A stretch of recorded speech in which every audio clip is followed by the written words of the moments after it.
सृष्टि की रचना तो कर दी, लेकिन जीव बड़ा दुखी है कि जीव का कल्याण कैसे होगा, इनको वह शांति कैसे प्राप्त होगा।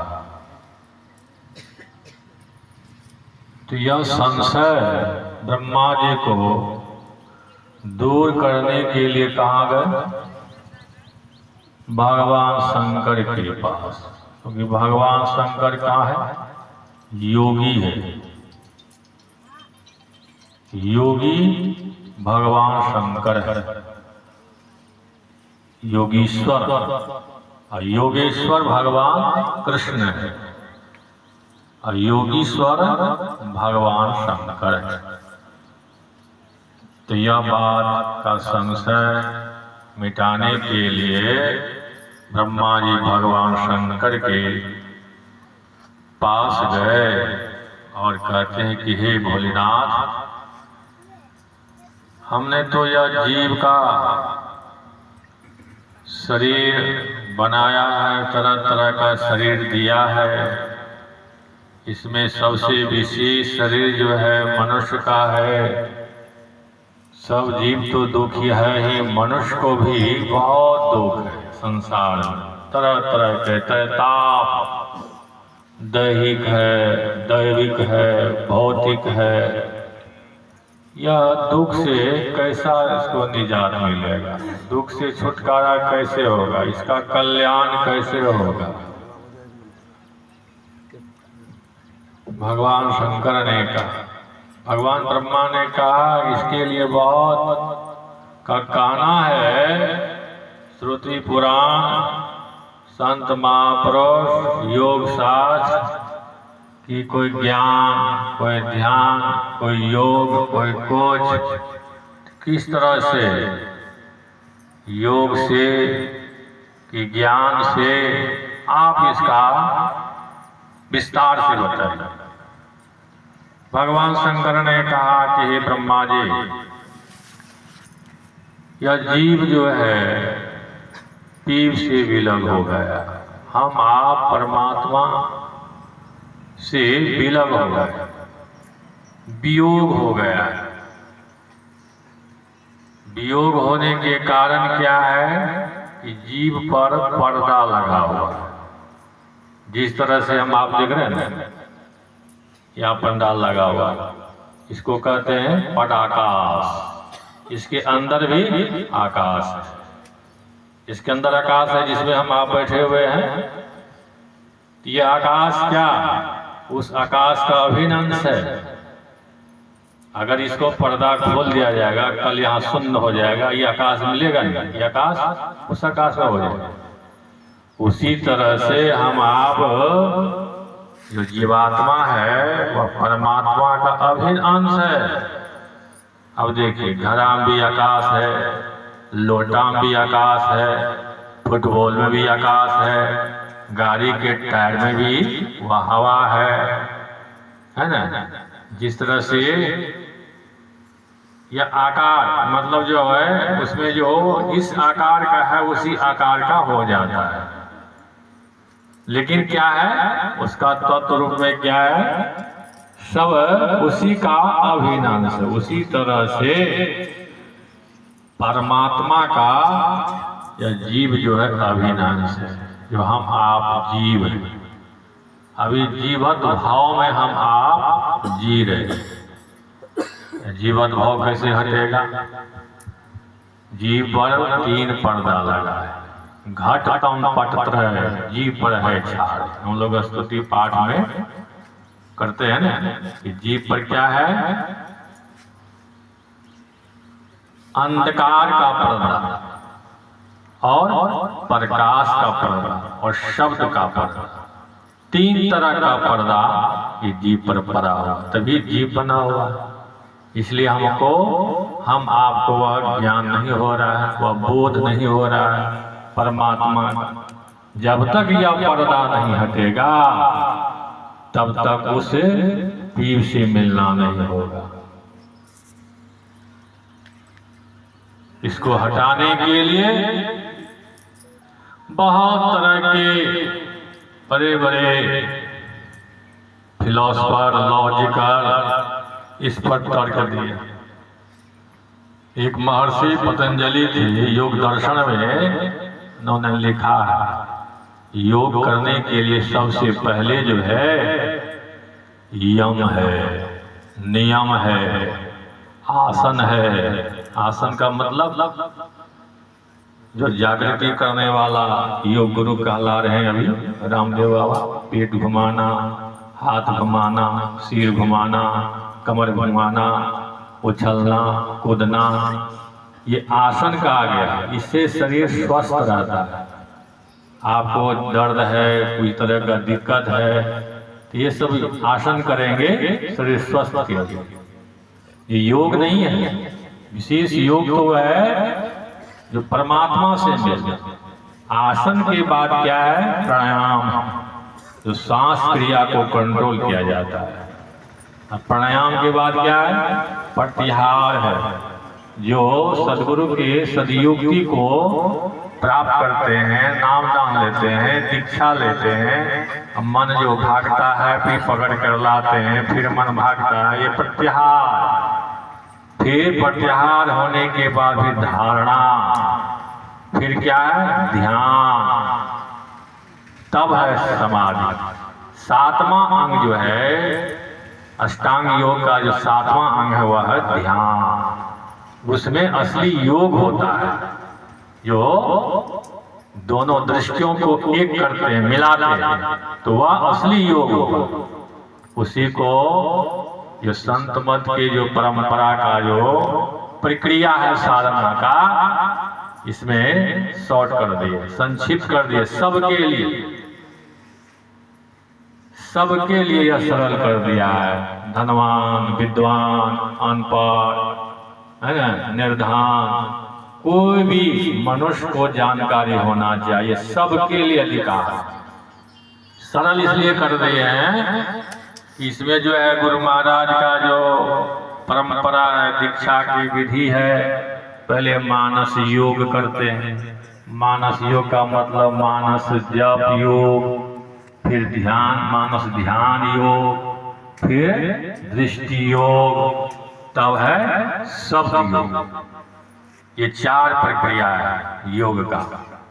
तब वह शब्द योग जो करेंगे तब परमात्मा से मिलान होगा। तभी सारी पर्दा, अंधकार का पर्दा, प्रकाश का पर्दा, फिर शब्द का पर्दा, ये तीनों पर्दा जो हट जाएगा तब हम परमात्मा से मिल जाएंगे। तब जीव नहीं कहलाएंगे, तब पीव हो जाएंगे।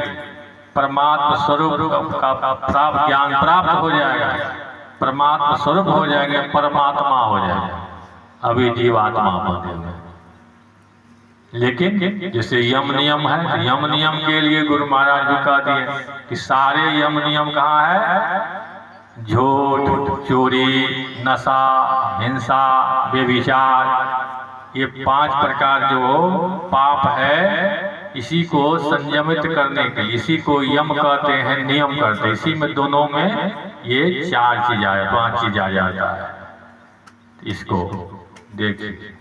अब हम जो है बच्चे में शिक्षक पढ़ाए हैं, जो बच्चे की स्कूल में होंगे, एक क्लास में। अब तो बहुत तरह का क्लास, LKG, UKG, कौन कौन है, नर्सरी, तो कब अब एक के पहले हो गया। पहले गिनाते थे। गुरु नानक देव जी महाराज को जब उनके पिता ने स्कूल भेजा तो उनको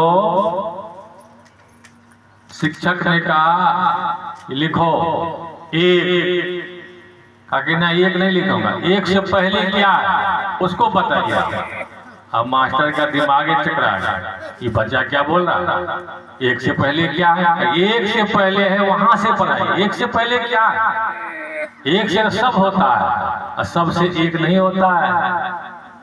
तब एक ओंकार सदगुरु प्रसाद आदि सत जुगादि सत है भी सत नानक होसी सत।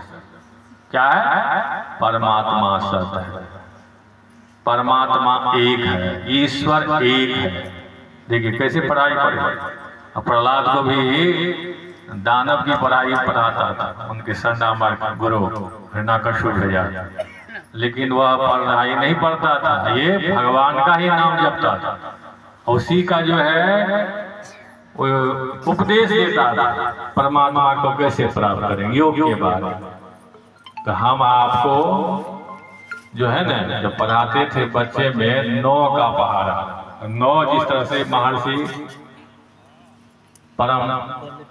परम पूज्यपाद महर्षि संसी परम जी महाराज जो है इसे प्रवचन में यह बात कहते थे 9 का जो अंक है वह पूर्ण होता है, घटता नहीं बढ़ता है। जैसे 9 का 9 पर 1 9 होगा, 9 दूना 18, 8 1 9 होगा, 9 तिया 27, तो 7 2 9 होगा, 9 चौके 56, 5 इस तरह से जो अंतिम तक जो है 9 बनता है। और जो पहाड़ा पड़ेंगे उसमें अंतर होगा, लेकिन इसमें पूर्ण है।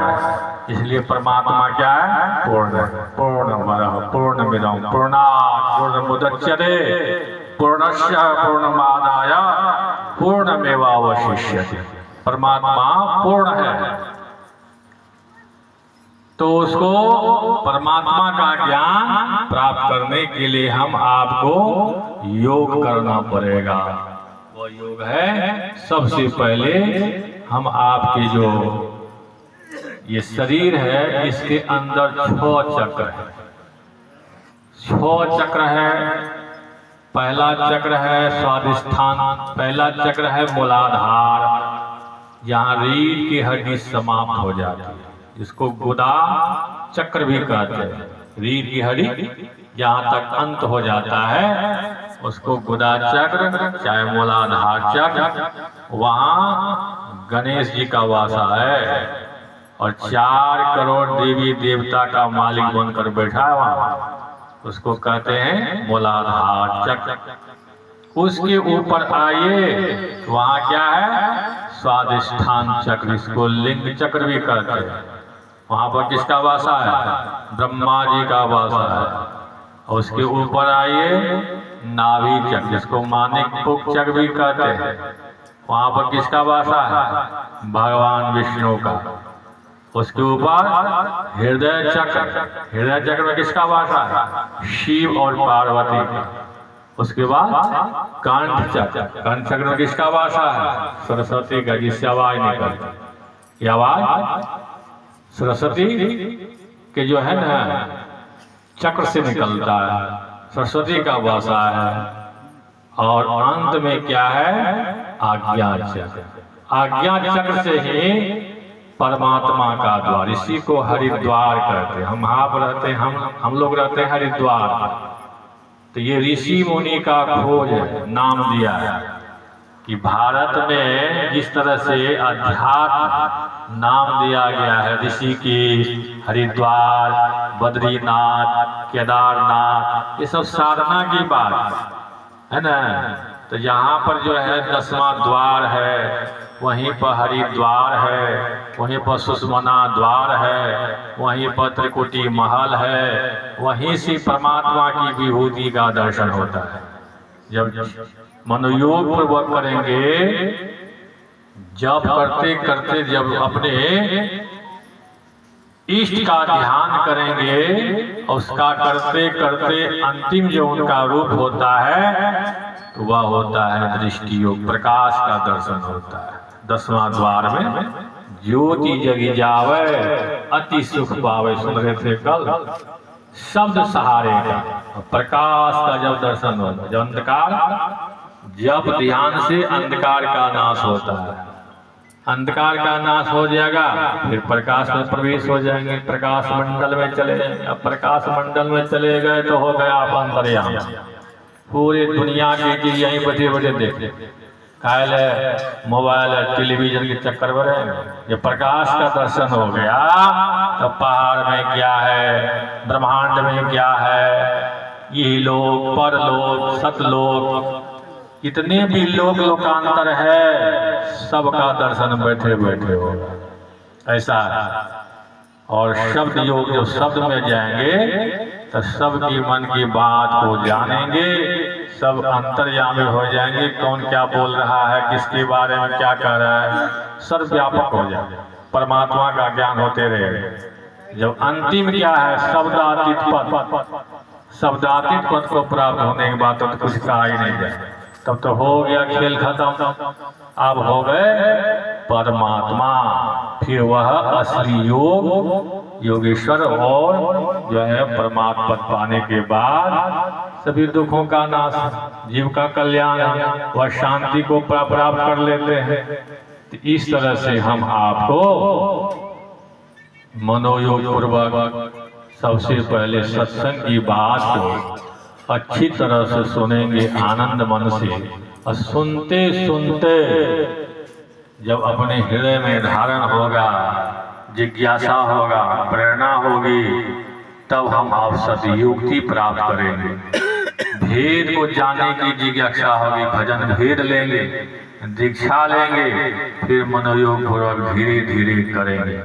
अभी सुन रहे थे, जितना आप समय लगाएंगे उतना लाभ मिलेगा, जितना कम समय मिलेगा, जितना कम समय लगाएंगे उतना लंबा समय में होगा यह ध्यान सत्संग। इसलिए जोर लगाते हैं संत महापुरुष कि हम कि भारत में महिला वर्ग में ऐसे ऐसे योग करने वाले माताएं हुई।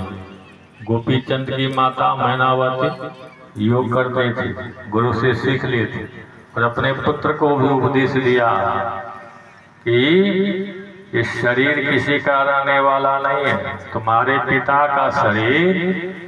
माता मैनावती कहती है अपने पुत्र गोपी चंद से कि तुम्हारे पिता का जो शरीर है, तुम्हारे शरीर से भी सुंदर था, लेकिन ये संसार में नहीं रहा, लेकिन ये शरीर का सार्थक कर लो। क्या? योग जानकर योग करो, परमात्मा को जानो, वैराग्य की बात, ज्ञान की बात, योग की बात माता मैनावती अपने पुत्रों से कहा, वह योग किया। अब इतिहास में देखिए, गोपी चंद, भरथरी, सबका नाम, गोरखनाथ जी महाराज, तो ये सब जो है ऐसे माता सुनीति अपने पुत्र को, भागवत माता है, श्रीमद् भागवत महापुराण में माता सुनीति जो है छोटी माँ सूर्य जी के